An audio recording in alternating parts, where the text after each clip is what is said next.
why I wrote the book is, honestly, I have a story to tell, as we all have a story to tell.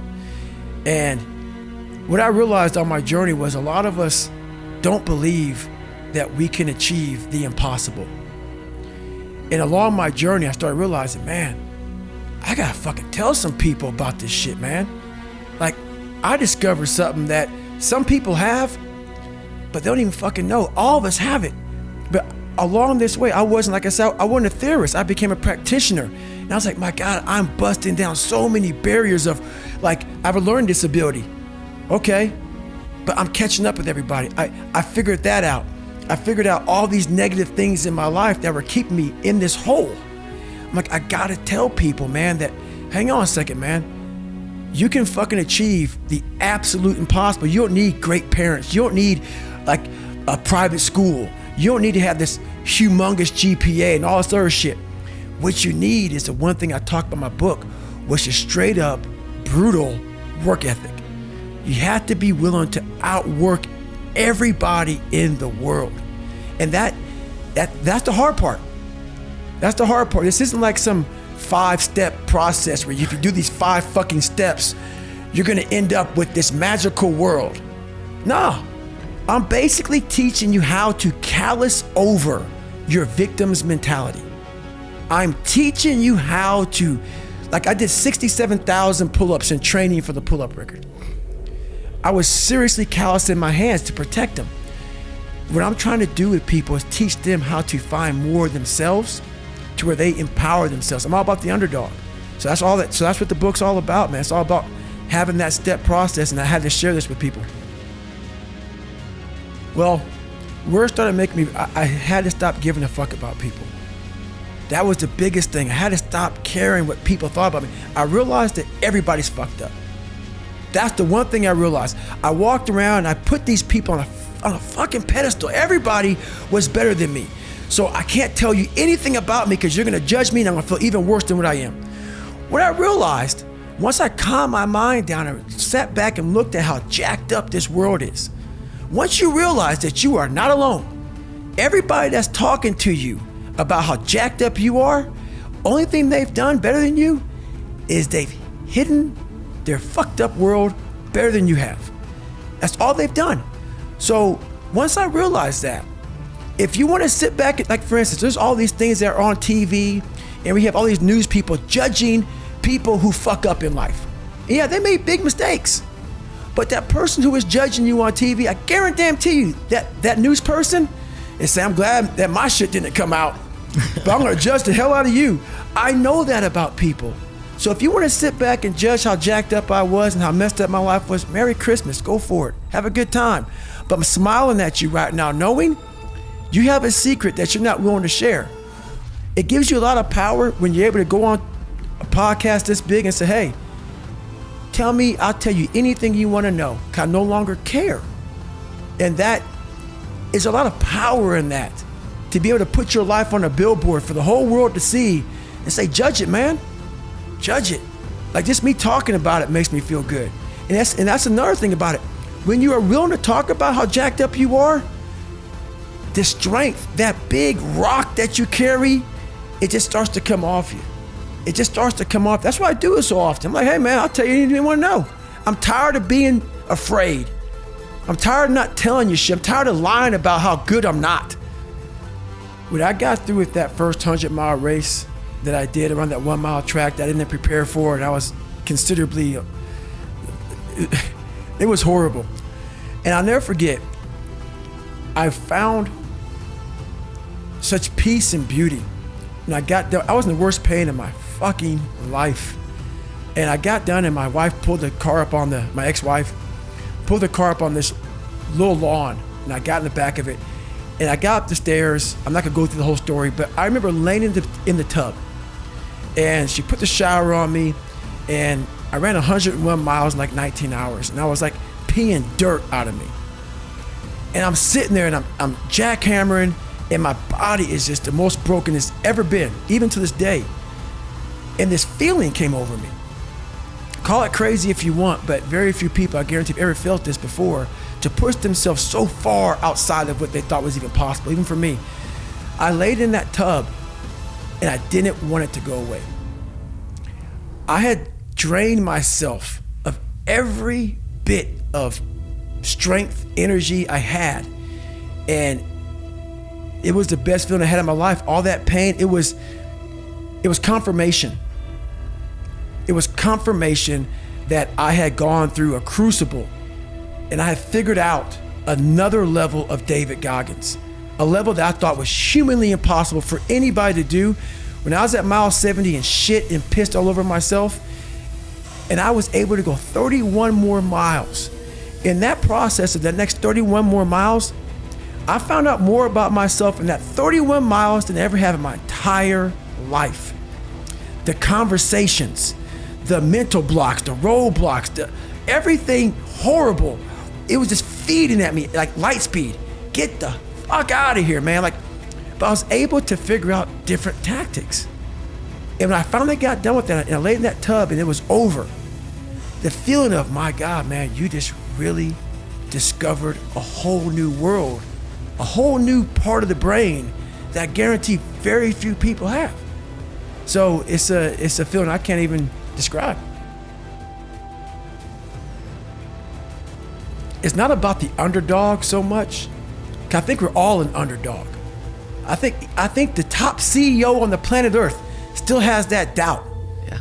I don't give a fuck where you're from. Kobe Bryant, Michael Jordan, the best on the planet. We're all underdogs. Whether you're underdog because you put yourself there to be hungry, or you're just a real life underdog. Right. We're all an underdog. And so this is about the mind and people discovering the mind, their own mind. And one thing I know is we all have an equation. We all have an equation. Like, I'll talk about 3.14 is pi. There's different equations to figure out different kind of, mathematical problems. We as human beings are mathematical problems. I cannot give you a book for every fucking body in this world. That's what my book, even though it's one book, it's tailored to the individual. It's not like you do these 5 steps, you're good. No. I'm helping you figure out your fucking equation. Because it's different. My equation is different from your equation. Yeah. What's gonna make you tick? What's gonna make you go the distance? What's gonna make you go to that spot in hell and say, I love this spot. It's okay. That's what this book does. It helps you figure out your 3.14. Helps you figure out your fucking mathematical equation and say, oh, because once you figure out the equation in any math problem, you no longer fail, man. You got it figured out. So my self-esteem, even though I was building it up and I lost weight and stuff like that, I'm now around the most uncommon of uncommon people. And I'm like, my God, I'm here. Do I belong here? Do I belong? Do I belong here? So your mind has a good way of taking the path of least resistance. Whenever friction happens, friction causes growth. Whenever friction happens, that's why a lot of us don't have any growth, because when friction happens, we go the opposite direction. So in my mind, when friction happened, my mind said, oh, hey, man, let's get out of here. Yeah. You're not real. Right. You've lied your whole life. You come from this, you can barely read. Right. Those things, so whenever times got hard, my mind said, you're not good enough. Right. Let's go. Right. So my mind wasn't, my eyes, my mind weren't connecting. Right. So how you combat that is this. I call it the cookie jar. You have to remind yourself. We all have a story. All of us have gone through very hard times. But when we're in a hard time, our mind has a way of forgetting what all we've overcome. I have a way of taking 1 second when I want to quit and saying, okay, you endured this. So I look at my life and how I came up as the ultimate training ground. Versus most people look at it as why? Woe is me. God, why? Right, exactly. Why?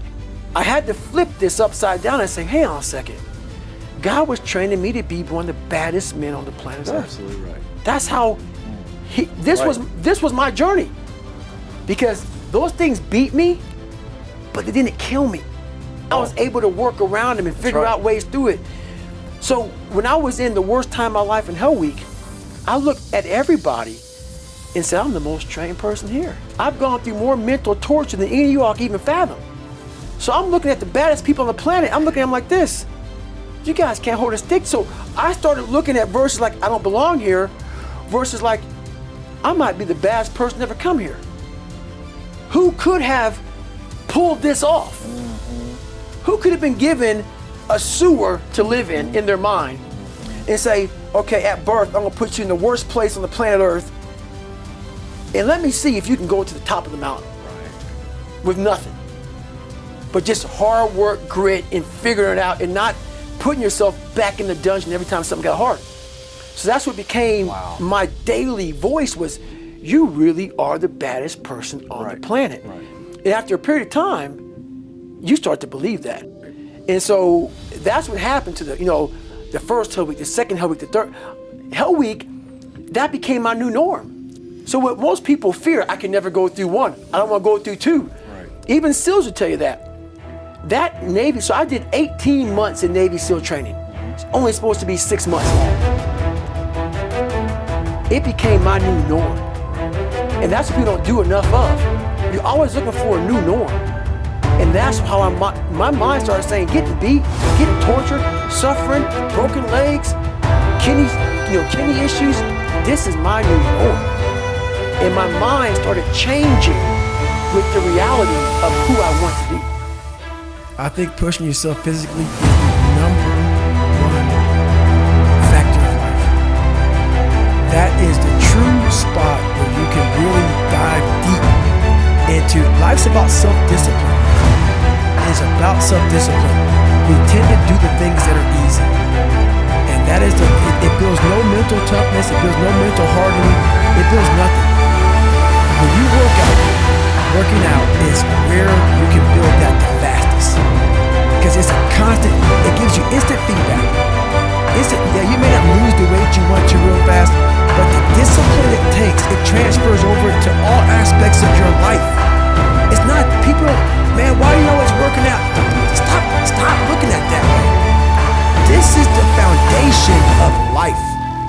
When you look in the mirror, every morning we all look in the mirror to get ready to go anywhere. The first thing you see is your reflection. If you don't like what you see in the morning, you've lost the war already. It's not even liking what you see. It's about looking in the mirror and you may start, man, I feel different. That reflection is not everything. It's a feeling you're supposed to get.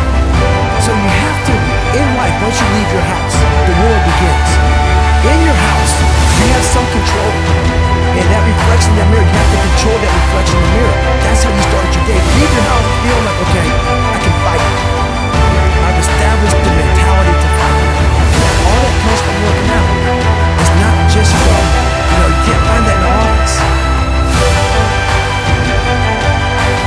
We all have different things in our life that have scars.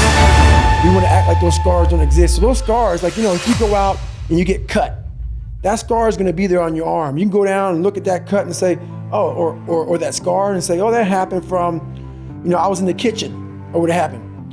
We have the same thing on our brain. I have all these scars on my brain from growing up, from, suffering through life, from having a learning disability, from stuttering, from having just a really bad childhood. And so all those memories, I had to cut open that scar and go into it. And that was a hard process for me to do. Not only was that a hard process for me to do, for me to have the courage to share that with people, because I'm the so-called toughest man on the planet. So they think. So for me to break open that shell and tell people, hey, that wasn't always me. It's hard to do, it's hard to do. So it was a tough process. My dad was a person that, he was an alcoholic. He was really big on being a powerful man. And he had two different sides to him. He had a side that once we left our house, so our house was the dungeon. No one knew anything about about the inside of that house. The inside of that house was horrible. It was evil, like the evil monster came out to play. But once he left that house, he was the nicest person on the planet. So no one knew, who this guy was. So the scarring started happening inside the dungeon. And my dad didn't really believe in us going to school. He had a family business, and the family business was a skating rink and also a bar. So my dad owned, it was called the Vermilion Room was the bar, and the skating rink was called Skateland. So from the time I was able to walk, I was working that skating rink, and I worked it from like 9 o'clock at night until like 12 o'clock in the morning, pretty much. That's what we did. I'm 4 years old, scraping gum off the skating rink floor, doing stuff like that. Me and my brother and my mom. Once the skating rink was shut down, the bar would open up. The bar would be open from like midnight to like 4 o'clock in the morning, 3 o'clock in the morning. Once that closed down, we'd go upstairs and clean the bar. So by the time you work like this, I'm a young kid, it's time to go to school. So most of the time we didn't go to school. So we missed school a lot, but thank God for me, I didn't like school anyway. With a learning disability, with a stutter, I had white splotches all over my skin from being stressed out, hair, patches of hair falling out at a young age. And once my dad got drunk, that's when the nightmare began. That foundation of life that I didn't have, that's how it started off for me. And it's progressively got worse. So when you have a horrible foundation, it's like building a house on a fucked up foundation. This is what you're gonna get. Any kind of earthquake or something happen, the house is gonna go down. Sometimes, it doesn't even take an earthquake. It takes a little windstorm. So that was me. I was just a little windstorm away from breaking. Yeah. All the time, a windstorm away from breaking, but no one knew it. I walked around like I was a pillar of strength at a young age. But that internal conversation you're having back here is this weak little kid, very afraid. And I think that's what makes the book very powerful, because I take you there. Yes. I take you to that spot of, I'm superhuman now, so you think. But a lot of people have a lot of problems that they can't overcome. It happened when I could never get over the hump. I kept on feeling like I was getting over the hump. And then one little windstorm, small little windstorm would come by and push me back to scratch.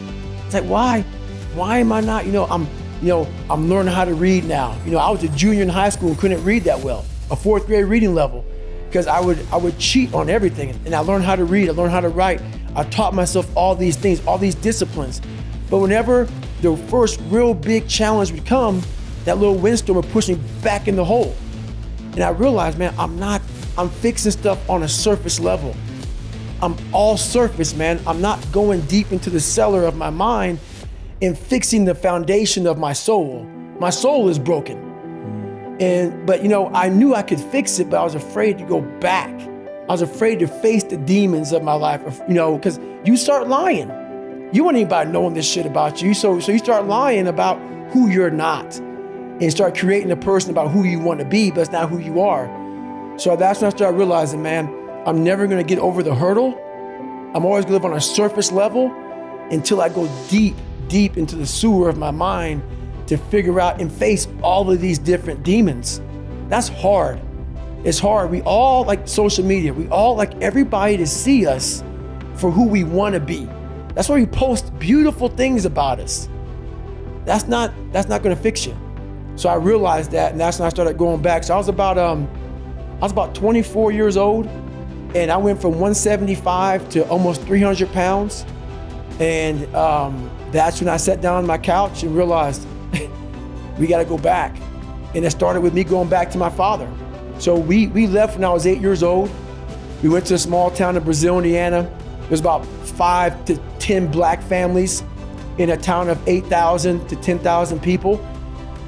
So when you come from a messed up foundation like I did in Buffalo, New York, and now I have that messed up foundation, and now I'm here being the only black person. I call it the only in my book, being the only black person. My mom's working 3 jobs. We're living in a $7 a month place. She's never at home. So it's not like I had some mentors coming in to help me.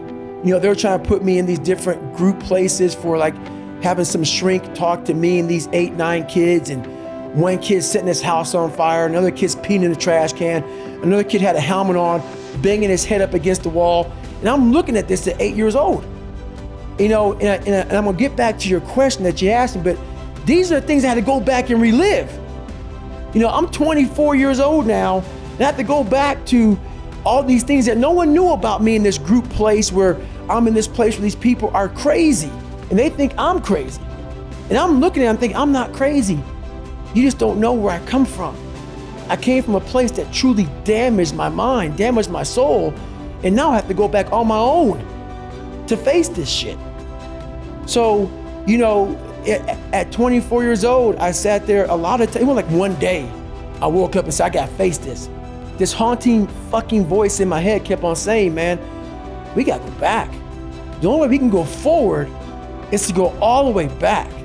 And that's very scary to do for everybody. Yeah. But the only way you're gonna fix yourself is to go all the way back to the beginning, to your childhood, because that's where everything starts.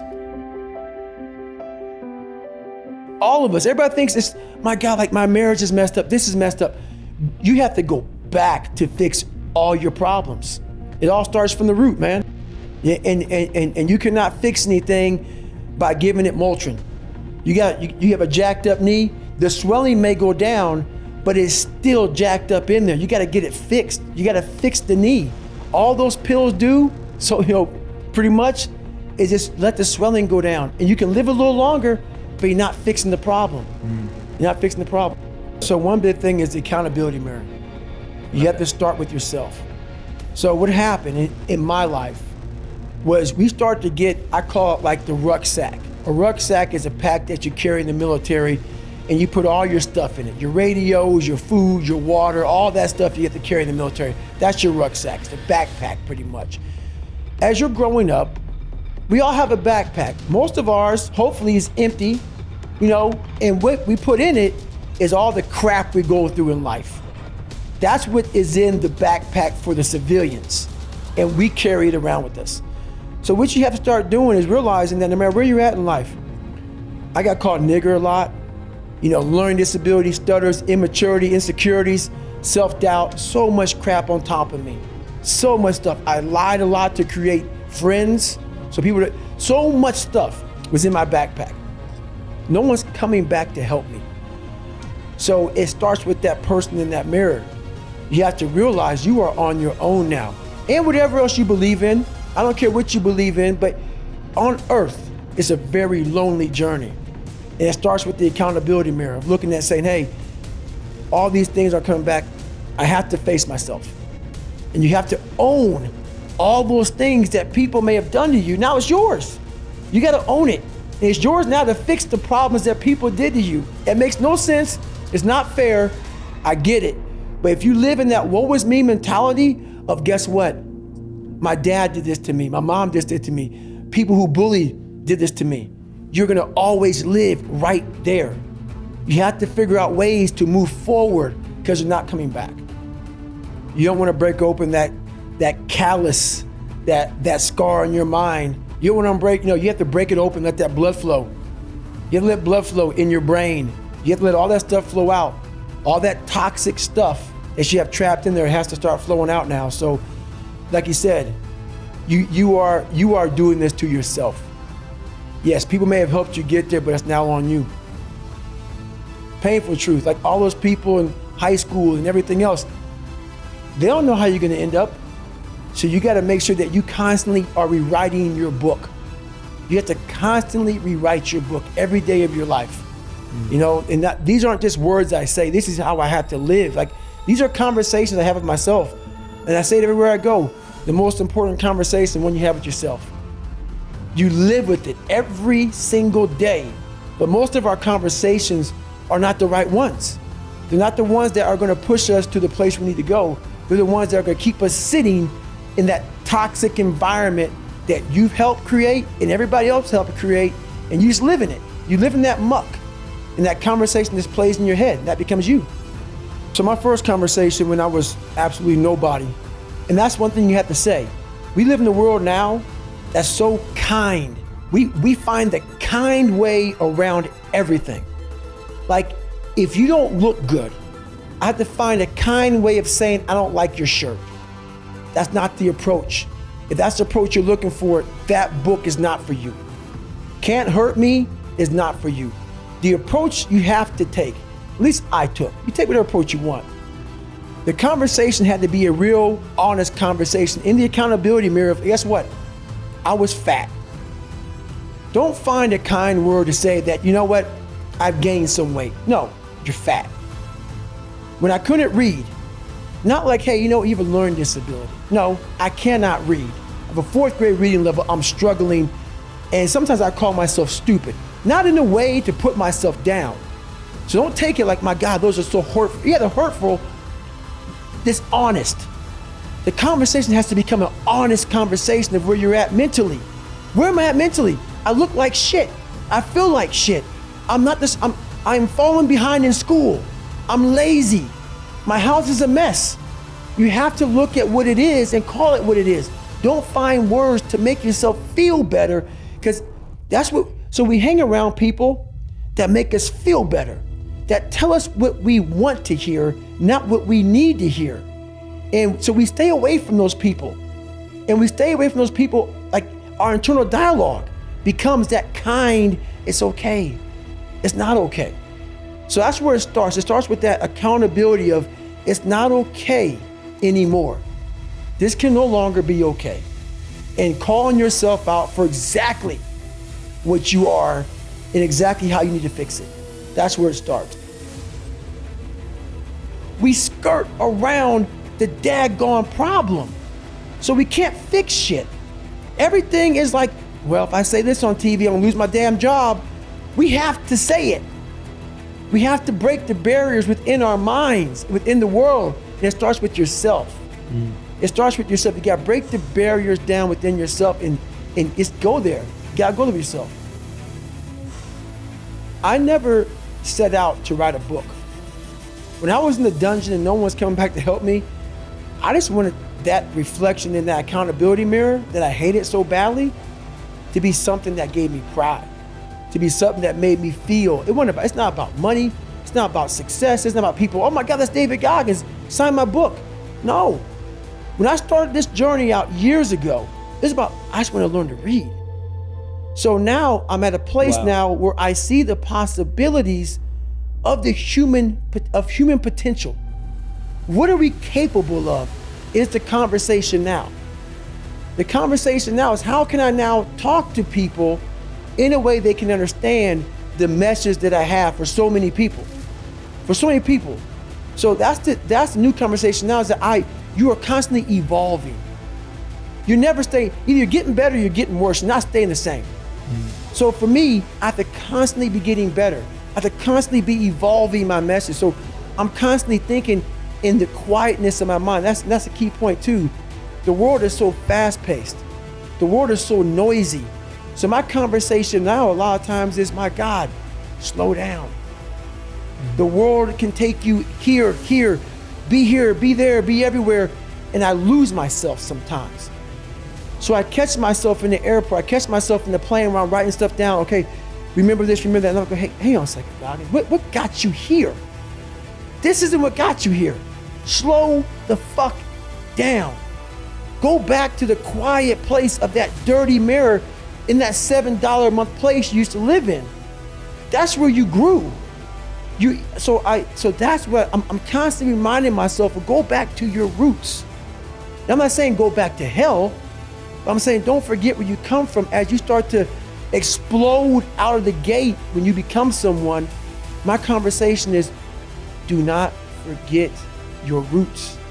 Do not forget your roots. Don't let this become so big that you lose yourself amongst the noise. Go back to the quietness of what made you successful. That's the conversation now. It's a constant reminder of that. So that's one thing about it. Don't do everything in your life for money. Don't do everything. Yes, we need it to survive. There's a great drive and passion behind doing things for the mind and the soul. There's a great drive in that. Everybody goes, man, you talk with such passion. This is a life. This is my life. So that's what I want people to get from all this stuff, man. Like, there's something inside you. The brain is the most powerful thing. The mind is the most powerful thing that we have. It's not your phone. It's not the computer. It's not anything. It's your mind. And if you can tap into that, you can come from the daggone roots of hell and become such a great seed, a powerful seed that can grow into some great daggone garden. And people don't get that. It's all up here. All I wanted was money. All I wanted was a nice car, was a nice home. The second I got the fucking money to do it, I realized it's bullshit. That's why I don't own a car. I don't own a place. I don't own shit. You will see me wearing the same fucking shit every fucking day. I don't hide none of that, nothing. Nothing. What I realized is all I wanted in my life was look at that fucker in that accountability mirror and be proud of. And everything else went away. While you need money to be successful, you need money to live, you need money. Money does buy a form of happiness, because without it, you're fucking miserable. But once I realized it doesn't mean shit. It doesn't mean shit for me. Achievement, reaching goals, accomplishing things that I thought were impossible to accomplish. Because while I don't smile all the time, there's this feeling inside of me that very few people have. Very few people have. Because when you come from where I came from, nothing, and you make something out of nothing, the feeling, it stays with you all day fucking long. And it allows you to be who you want to be in front of anybody.